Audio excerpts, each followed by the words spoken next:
Allah menerima taubatnya Nabi Adam pada hari ke-10 bulan Muharram. Adam itu bapak moyang kita. Dosanya satu, makan buah khuldi, dikeluarkan dari surga. Kita dosanya banyak, kepengen masuk, enggak nyambung. Hai Adam, dari tidak ada kamu saya adakan. Saya perintahkan tinggal di surga. Merasa sepi sendirian, saya ciptakan Siti Hawa supaya kamu tenang. Kamu boleh nikmati semuanya. Ini boleh, itu boleh, ini boleh, itu boleh. Makan, makanlah yang kau mau. Minum, minumlah yang kau suka. Pakai, pakailah yang kau senang. Satu yang saya minta, jangan dekati pohon khuldi. Itu kau tidak sanggup, keluar. Diusir dari surga. Sujud Nabi Adam, kata riwayat 40 tahun sujud, membaca Rabbana zalamna anfusana wa illam taghfir lana wa tarhamna lanakunanna minal. Itu namanya istighfarnya Nabi Adam. Istighfar itu kan mengucapkan astagfirullah, basmalah, membaca bismillah. Jangan kayak teman saya disuruh banyak-banyak baca istighfar, benar-benar dia baca istighfar, istighfar, istighfar. Bukan itu maksudnya. Nah, maka salah satu amalan yang sangat dianjurkan di bulan Muharram ini memperbanyak istighfar. Tidak ada orangnya yang tidak. Ayo jujur, ini yang kumpul di sini semua, ada nggak yang nggak punya dosa? Yang merasa nggak punya dosa, ayo ke depan. Ada? Tidak ada. Setiap kita, entah kecil entah besar, sengaja terlupa, pasti mempunyai yang namanya khilaf dan salah. Dan Allah Tuhan kita bukan Tuhan pendendam. Allah Tuhan kita Tuhan yang ramah dan rahmah. Hai manusia, dosamu banyak, tapi ampunanku lebih banyak. Salahmu besar, rahmatku jauh lebih besar. Kau sujud di hadapanku, aku bangga melihatnya. Kau menangis di hadapanku, aku senyum melihatmu. Kau berjalan menujuku, aku berlari menyambutmu. Karena itu amalan yang sangat dianjurkan di bulan Muharram ini memperbanyak istighfar. Itu kalau istighfarnya Nabi Adam. Ada istighfarnya Nabi Yunus. Ibu kenal Nabi Yunus? Di mana kenalannya? Sok tahu. Nabi Yunus itu ketika berdakwah kepada kaumnya yang bandel, memberikan peringatan, kalau kalian tidak mau beriman akan turun azab. Kapan Yunus? Akan. Kenapa mesti akan? Sekarang aja kalau mau, saya tungguin. Kurang ajar betul ini umat. Akhirnya Nabi Nuh menghindar dengan perhitungan, kalau azab tidak turun saya sudah jauh. Meragukan janji Tuhan. Lalu naik kapal, dinaiki oleh Yunus, kapal mogok. Dicari siapa biang keroknya ini, diundi ternyata Yunus. Sampai 3 kali diundi. Dibuanglah Yunus ke dasar laut, ditelan oleh ikan nun atas perintah Allah. Telan itu Yunus, jangan pakai dikunyah, rusak urusan. Telan saja, simpan di perutmu. Dibawa oleh ikan nun ke dasar lautan. Itu yang oleh Quran dikatakan bertemulah 3 macam kegelapan, zulumatun salas.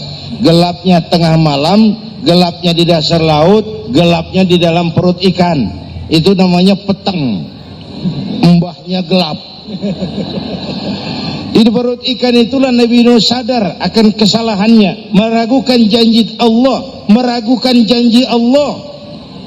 Ia sujud di dalam perut ikan itu, membaca la ilaha illa anta subhanaka inni kuntu.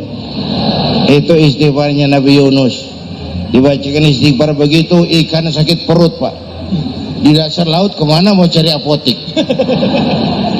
Dia naik ke permukaan, memuntahkan isi perutnya, Nabi Yunus keluar dengan selamat. Itu pun terjadi pada hari ke-10 bulan Muharram.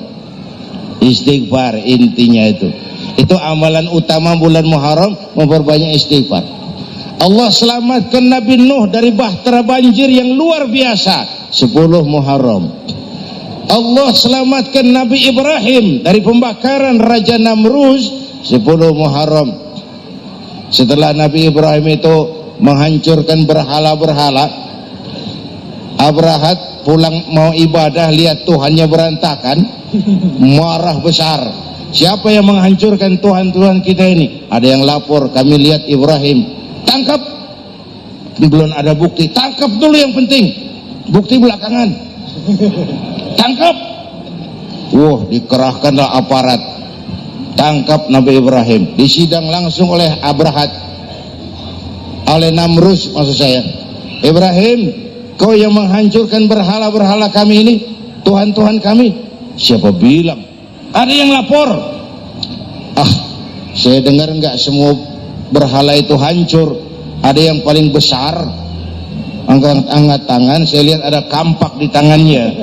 Barangkali yang besar itu iseng tuh, yang kecil-kecil dikampakin. Tanya aja sama dia, kamu gila? Kenapa? Masa kami disuruh nanya berhala? Nggak bisa jawab. Nggak bisa jawab. Lah kenapa disembah? Lebih gila mana? Tahu nggak bisa jawab kenapa disembah? Kurang ajar kamu Ibrahim. Dibakar. Ketika Ibrahim dilempar ke kobaran api yang menggunung, Allah perintah api, ya naru kuni bardan wa salaman ala Ibrahim. Hai api, dinginlah sampean. Api Madura waktu itu, Pak. Hai api, dinginlah sampean, selamatkan Ibrahim. Api tunduk kepada perintah Allah, Ibrahim masuk ke kobaran api, selembar rambut pun tidak terbakar. Kenapa? Apinya tunduk kepada perintah Allah. Kenapa? Karena Ibrahim orang yang takut kepada Allah. Api tunduk kepada perintah Allah. Kalau kita baca ayat itu, masuk ke api, mateng. Sudah hadirin yang saya muliakan, oleh karena itu selamatnya Ibrahim dari pembakaran Raja Namruz itu pun pada 10 Muharram, Yaum Asyura, hari ke-10 dari bulan Muharram. Bapak Ibu hadirin hadirat yang saya cintai, sebagian kecil tentang Nabi Adam, Nabi Ibrahim dan Nabi Yunus, tapi saya belum menceritakan tentang Nabi Nuh tadi. Mengulang kaji, Nabi Nuh salah seorang rasul yang masuk ulul azmi 5 besar, karena memang perjuangannya menggambarkan satu usaha yang ulet dan luar biasa. Beliau diberi umur 950 tahun, lalu berdakwah selama 900 tahun, sore, pagi, siang, malam, dapat pengikut tidak lebih 80 orang. Rata-rata 10 tahun satu. Kalau saya minta berhenti aja jadi nabi, Pak. Ustadz mana masih mau buka pesantren 10 tahun buka pesantren, yang nyantri cuma 1. Pedagang mana yang masih mau dagang 10 tahun dagang, yang beli 1. Pimpinan partai mana yang masih mau kampanye 10 tahun buka partai, yang nyoblos 1. Bangkrut. Umatnya bandel, kurang ajar, durjana, bajingan, tengik. Umatnya Nabi Nuh ini kalau diceramahi, telinganya ditutup dengan tangannya. Nabi Nuh akhirnya rekes, Tuhan, siang malam saya berdakwah kepada umat ini, tiap kali saya sampaikan dakwahmu, mereka tutup telinganya dengan tangannya, alergi dengar ceramah. Apa itu ceramah? Non profit. Saudara-saudara, jadi mau kamu gimana? No, sudah Tuhan, habiskan saja orang kafir. Nanti kalau punya anak, anaknya pun kafir lagi. Lebih baik bapak moyangnya sikat habis. Biasanya kalau bapak kalong, anak kampret. Bapak nyolong, anak nyopet. Fotokopi gimana aslinya? Hampir habiskan saja. Itu mau kamu noh? Iya. Oke. Nanti aku turunkan banjir noh. Buat kapal. Dengan apa saya harus buat kapal noh? Ya dengan kayu, kata Tuhan. Kayunya dari mana Tuhan? Ya dari pohon noh. Pohonnya belum ada Tuhan. Ya tanam dulu noh. Bikin kapal kayunya nanam pohon. Apa artinya? Perjuangan perlu kesabaran. Sukses itu ada prosesnya. Nggak bisa simsalabim abracadabra lalu kita mau sukses. Semua ada prosesnya. Walaupun kenyataannya begitu. Sukses banyak bapaknya, gagal itu yatim. Kalau kita sukses banyak yang ngakuin. Yang baru ketemu pakai manggil encing. Ketemu baru, tapi sukses banyak bapaknya. Gagal yatim, nggak ada yang mau ngakuin kalau kita gagal itu. Udah bikin kapal dengan kayu di tengah kampung, bikin kapal ini. Bayangkan di tengah kampung bikin kapal, orang kafir makin menjadi-jadi. Lihat no, kenapa? Makin sarap. Bikin kapal di tengah kampung mau belayar kemana? Tuh lihat, kalau orang nggak tahu tujuan, mountain setengah jalan. Proses yang dinilai bukan finalnya. Ya kayak gitu kesimpulannya. Saya enaknya sendiri.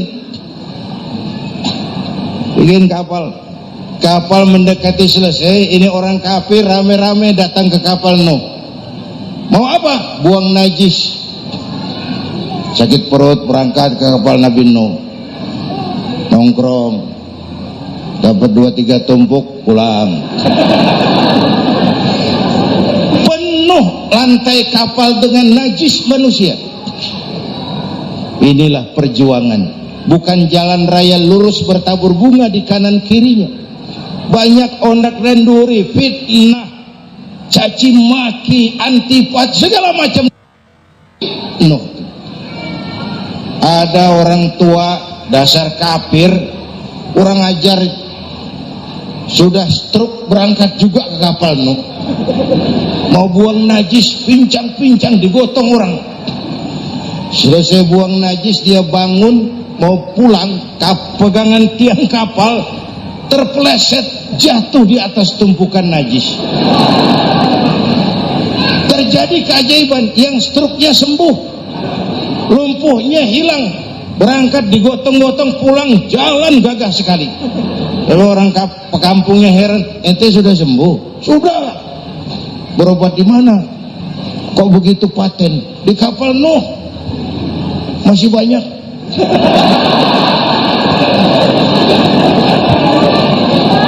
Yang berasa perlu obat bawa rantang,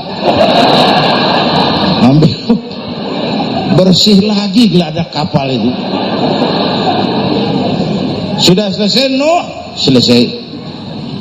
Oke, kau orang yang beriman bersamamu, binatang serba sepasang, naik Nabi Nuh, naik orang beriman, naik binatang serba sepasang. Ini cikal bakal penyelamatan manusia, Pak.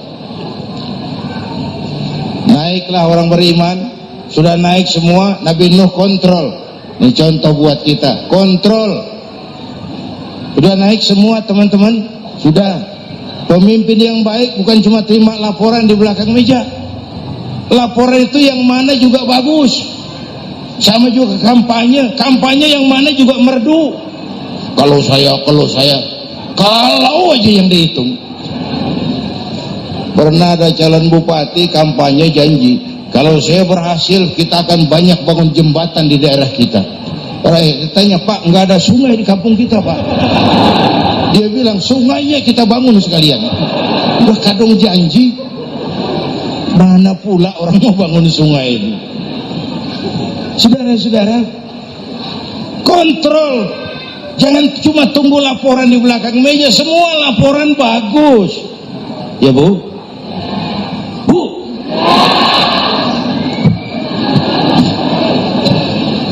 Nabi Nuh kontrol. Sudah naik semua? Sudah Nuh. Pulan bin Pulan naik. Naik Nuh. Paimin bin Tukijo. Naik. Kami lihat naik. Ada orang Jawa juga kayaknya. Ada. Sudah kontrol. Kanan anak saya ikut nggak naik kapal? Kami tidak lihat itu Nuh. Kanan. Ini potret. Bapaknya aktif ke masjid, ibunya rajin ke majelis taklim, anaknya keleleran kemana-mana. Bukan di sini, di Prancis. Udah di sini insya Allah sama.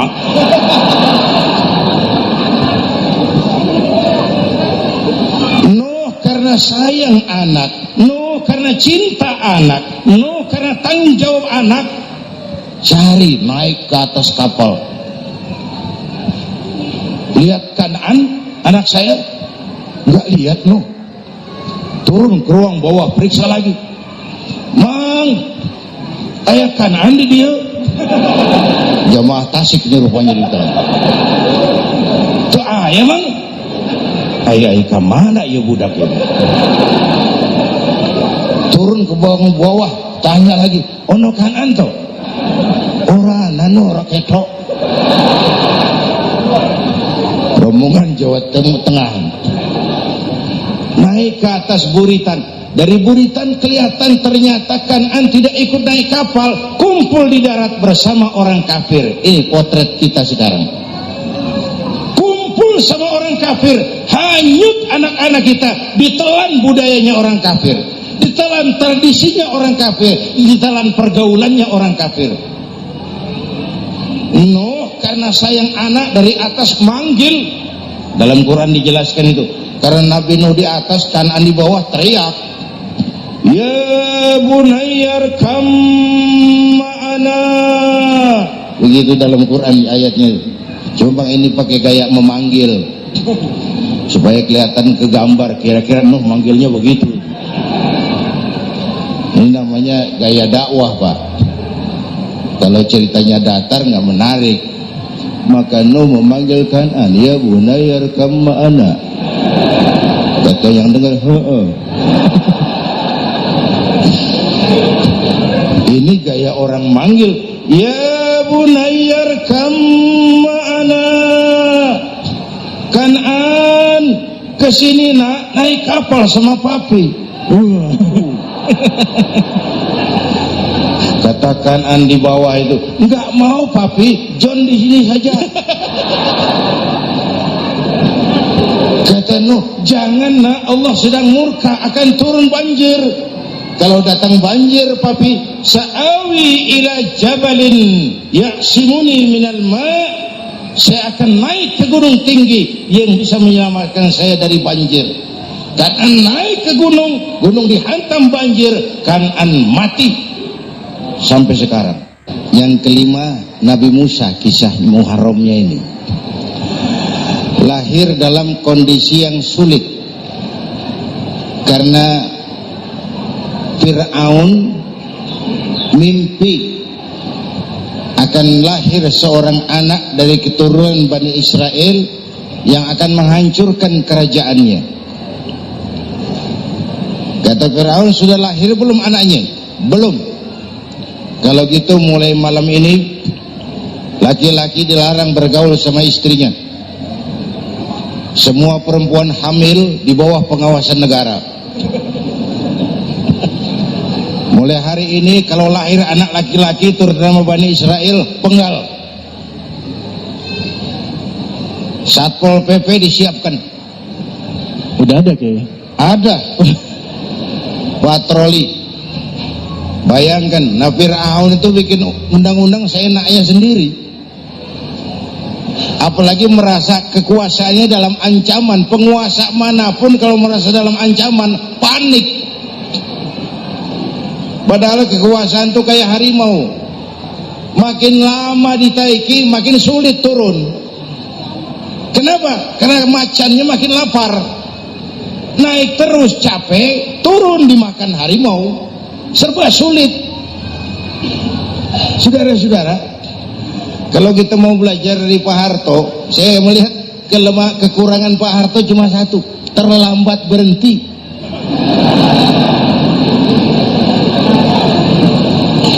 Terlambat berhenti. Di sekelilinginya banyak tukang jilat, tukang semir. Pak, kalau tidak ada Bapak kami bagaimana, Pak? Saudara hadirin yang saya hormati, maka sering saya ingatkan, temanmu yang sejati adalah teman yang membuat kamu jadi benar, bukan teman yang selalu membenarkan kamu. Berapa banyak pejabat-pejabat hancur karena selalu dibenarkan oleh lingkungannya. Bapak benar, Pak, Bapak bijaksana, Pak, itu tepat, Pak, benar. Buang angin pun kata kelilingnya, oh Bapak sehat. Temanmu yang sejati, teman yang bikin kamu jadi benar, bukan teman yang selalu membenarkan kamu. Bapak Ibu hadirin yang saya hormati, tapi kehendak Allah terjadi, lahirlah Musa. Bayinya dihanyutkan di sungai Nil. Bayi sudah menderita, dihanyutkan di sungai Nil, dan akhirnya besar di lingkungan istana Fir'aun. Diriwayat oleh Ratu Aisyah, perempuan Fir'aun, setelah mulai berjuang, terjadilah itu, Musa dan pengikutnya dikejar oleh Fir'aun. Sampai di tepi laut, Allah wahyukan Musa, lempar tongkatmu ke laut. Dalam kondisi darurat, mukjizat tiada jalan. Kondisi darurat. Kalau tidak, mukjizat itu maunya Allah, bukan maunya Nabi. Nabi nggak kuasa, Allah yang mau. Tapi hidup Nabi bukan mukjizat manusiawi. Tidak mentang-mentang ada mukjizat tongkat, tiap sulit main tongkat, nggak usah berjuang kalau begitu. Itu darurat menyelamatkan umat. Tongkat dilempar ke laut, laut terbelah. Laut terbelah. Itu secara visualnya bisa kita lihat dalam film The Ten Commandments. Udah nonton belum? Urusan nonton kalah sama Ustadz bagaimana sih? Ten Commandments, 10 firman Tuhan. Tekniknya bagus tuh. Bagaimana laut terbelah. Musa lewat, Fir'aun mengejar. Musa sampai di ujung sana, Fir'aun masih di sama tengah perjalanan. Laut nutup kembali. Laut nutup kembali, Fir'aun tenggelam, cengap-cengap di lautan. Begitu nafas sampai di tenggorokan, Fir'aun sambil cengap-cengap itu, amantu bi Rabbi Musa wa Harun. Duh, kalau begini mah saya juga percaya sama Tuhannya Musa. Malaikat maut jengkel, goblok loh, terlambat sekarang, tenggelamin terus, modar. Musa selamat, Fir'aun mati, jenazahnya, jasadnya terdampar di pinggir laut. Beberapa waktu kemudian ditemukan orang, dimumi, dibalsem, diawetkan. Itu sesuai janji Quran, wa kadzalika nunajjika bi badanika litakuna liman khalfaka ayah. Kami selamatkan badan kamu agar jadi pelajaran bagi orang-orang sesudah kamu nanti. Janji Quran tepat. Janji itu 14 abad yang lalu. Jasad Fir'aun ditemukan, dimumi, diawetkan, dibalsem di bawah nama Farao Ramses II. Sekarang tersimpan di Museum Negara di Mesir. Kapan-kapan nanti ibu main ke Mesir, mampir. Naik ojek paling berapa itu? Oh, orangnya tinggi, hidungnya mancung, pokoknya pantaslah jadi Fir'aun. Selamatnya Musa di kejaran Fir'aun di ujung sana itu terjadi pada hari ke-10 bulan Muharram, yang oleh orang Nasrani diperingati dengan hari raya Paskah. Mereka melaksanakan puasa, mensyukuri nikmat keselamatan dari kejaran Fir'aun. Makanya kalau kita ikut puasa di bulan Muharram bukan mengikuti syariatnya Nasrani, salah. Karena Nabi mengajarkan, itu sumbernya. Bukan ikutan sama ibadahnya Israel. Tapi memang agama ini kan merupakan mata rantai. Datang Rasul baru melengkapi Rasul sebelumnya datang.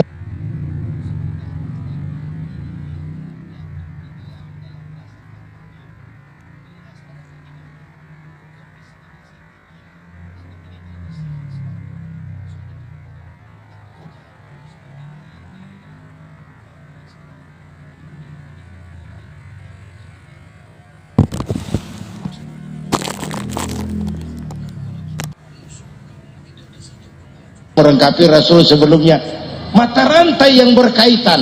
Setelah Muhammad selesailah tugas Nabi dan Rasul, selesailah misi Nabi dan Rasul. Tidak ada Nabi lagi sesudah Nabi Muhammad. Itu harga mati, titik, nggak ada kompromi.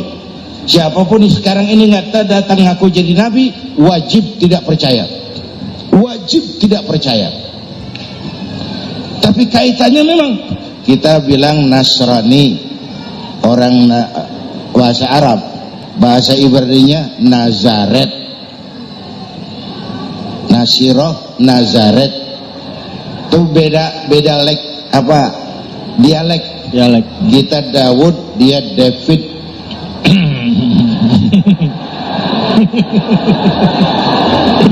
Ibrani.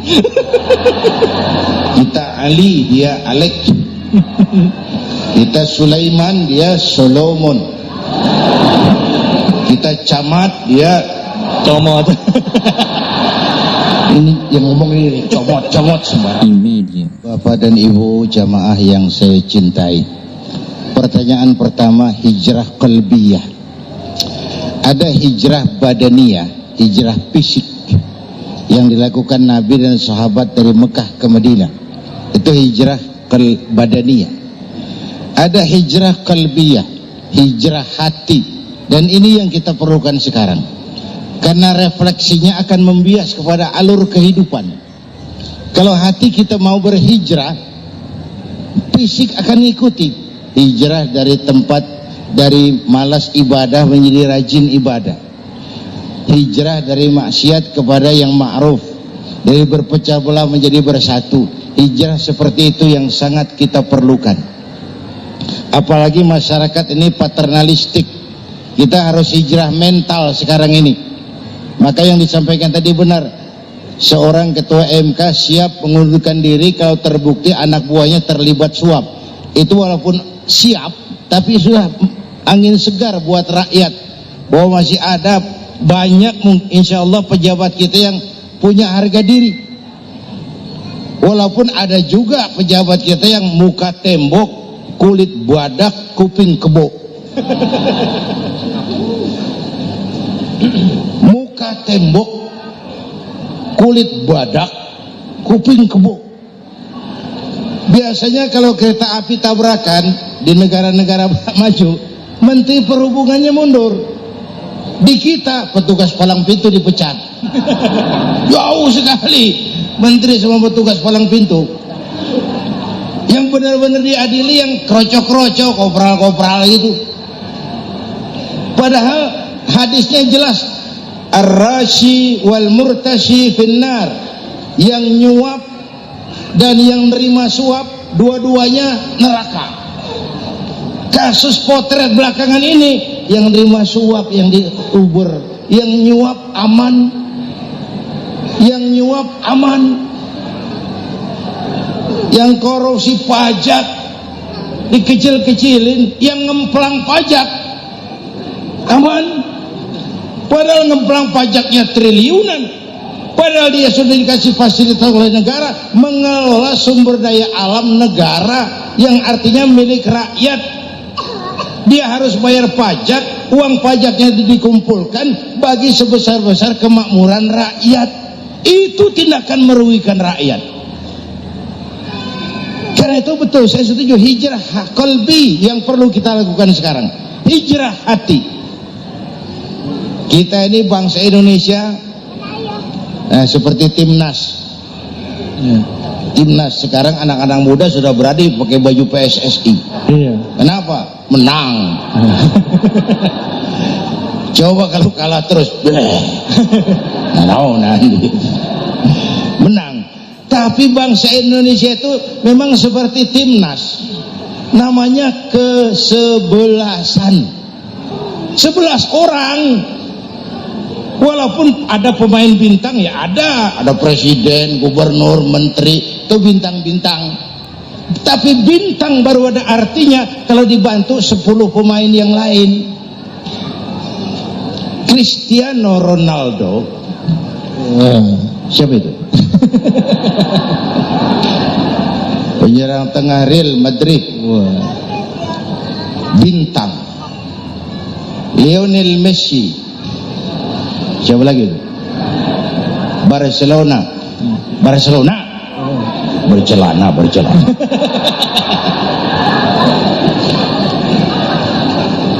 Michael Rooney, bintang Manchester United.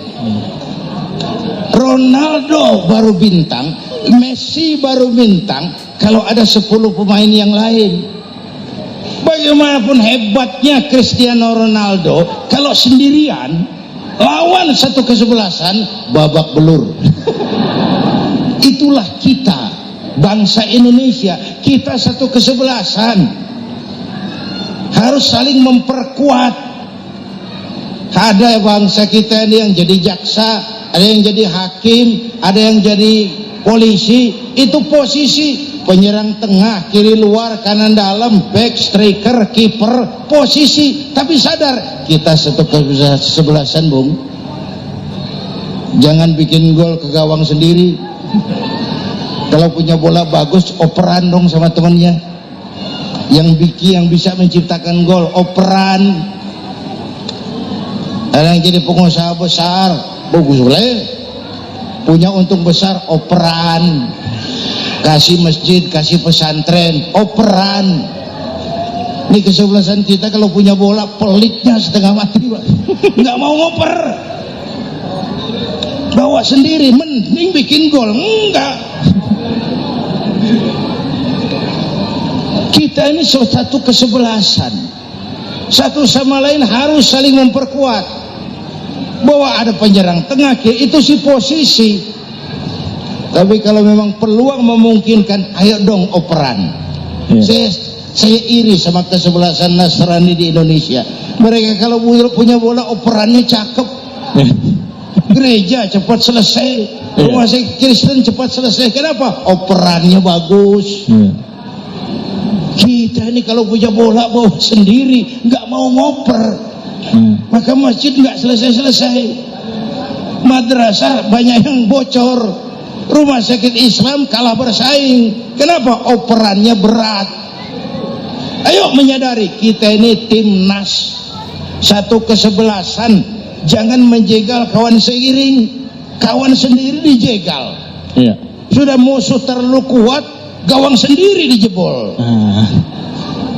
Akhirnya terbalik kita ini. Ujian terberat telah diberikan Allah kepada para anbiya, kemudian para aulia, kemudian para ulama. Summal amsal fal amsal, ke bawah dan ke bawah, diuji setiap orang menurut kekuatannya berpegang kepada agama. Kalau anak Melayu bilang, kalau takut dengan ombak, jangan berumah di tepi pantai. Kalau takut diterjang ombak, jangan berumah di tepi pantai. Kata ibu tadi, mau jadi pohon tinggi harus berani ketiup angin. Makin tinggi pohonnya, makin keras anginnya. Takut angin, jangan jadi pohon tinggi, jadilah rumput. Enggak ditiup angin, tapi diinjak kebo. Apa yang enggak ada resikonya? Apa yang enggak ada resikonya? Semua nabi ada yang dihantam kekuasaan yang arogansi. Ibrahim berhadapan dengan Namrud. Musa berhadapan dengan Fir'aun. Ada yang diuji dengan berhadapan umat yang sangat kurang ajar. Ada yang diuji dengan gosip yang dahsyat. Nabi Yusuf digosipi sama Zulaikha itu. Nabi Yusuf Nabi Yusuf. Nabi Yusuf. Ya. Yang namanya gosip itu kan menyebarkan keburukan orang. Kalau benar saja hukumnya ghibah. Ya. Kalau salah hukumnya fitnah. Fitnah lebih bahaya dari pembunuhan. Benarnya ghibah, salahnya fitnah.